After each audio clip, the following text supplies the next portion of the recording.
everyone. This video is designed to give you a little tour around the Canvas Gradebook. In the Canvas Gradebook, you will see that normally if you have done nothing, if you've changed nothing about your defaults, this is what it looked like. You'll see some unpublished assignments, some published assignments, and you can actually change this view and filter it. So the first thing I like to do is from the dropdown, unclick unpublished assignments so that you don't see them in your gradebook. Also, you can add some filters. So I actually like to add all three. Assignment groups allows you to sort by any assignment groups that you have. So formative, summative, assessment, math, science. And when you click on that, it will only show you assignments that are in that group. You can also add the filter of modules, which allows you to sort by modules and see only assignments that were in that particular module. Finally, you can also add a filter of sections. This allows you to see only students in a particular section within your course.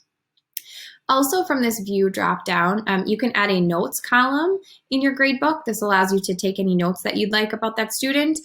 This is not viewable by anybody except for teachers in that course. Additionally, you can choose how to arrange your assignments in your gradebook. You can arrange them by due date, by points, by module, and you can also check on statuses. So if you see a color in your gradebook and you're not sure of what it means, you can check here and see that blue is late, red is missing, green is resubmitted, etc. Additionally, you are able to export a gradebook from here.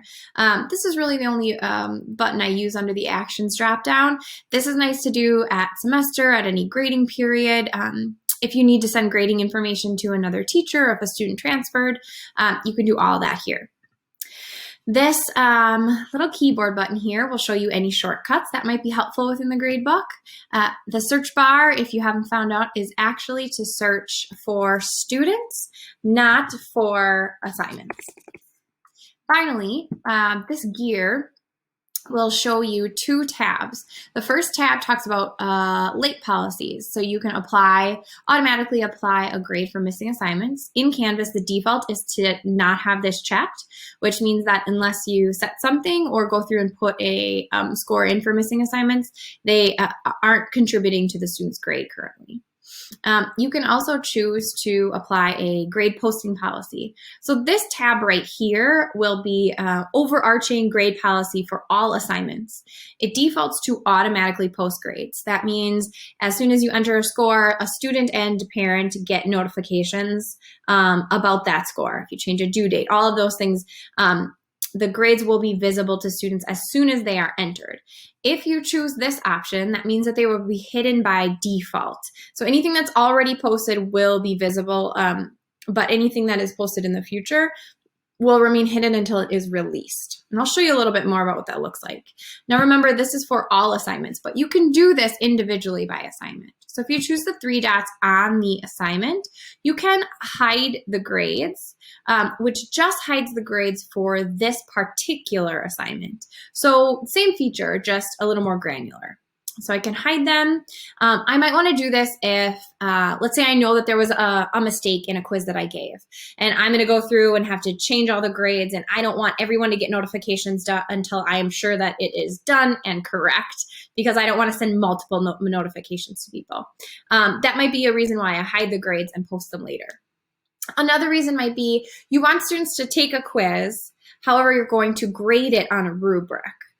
So you don't want them all to see their quiz score and then get another rubric score. You only want them to get the rubric score. That might be another reason why you would want to hide grades. Now you'll see that there are a few other options here under this assignment, three dots. I love the sort by option, so I can quickly sort by any students who are missing and bump them to the top, so I can see at a glance who's missing an assignment in my course. I can also, from this button, message students who, and I can choose how. So I can message students who scored less than a certain amount, who scored more than a certain amount, great job, who haven't been graded. In this case, everyone has submitted, but in other assignments, you'll also have an option that says who have not submitted yet. Now, when you write this message, it will send as an individual message. So you can see that I have 2 students here. Even though I write the same message to both of them, it will look like an individual message. I can also choose to include the observers of those students, and you'll see them in orange.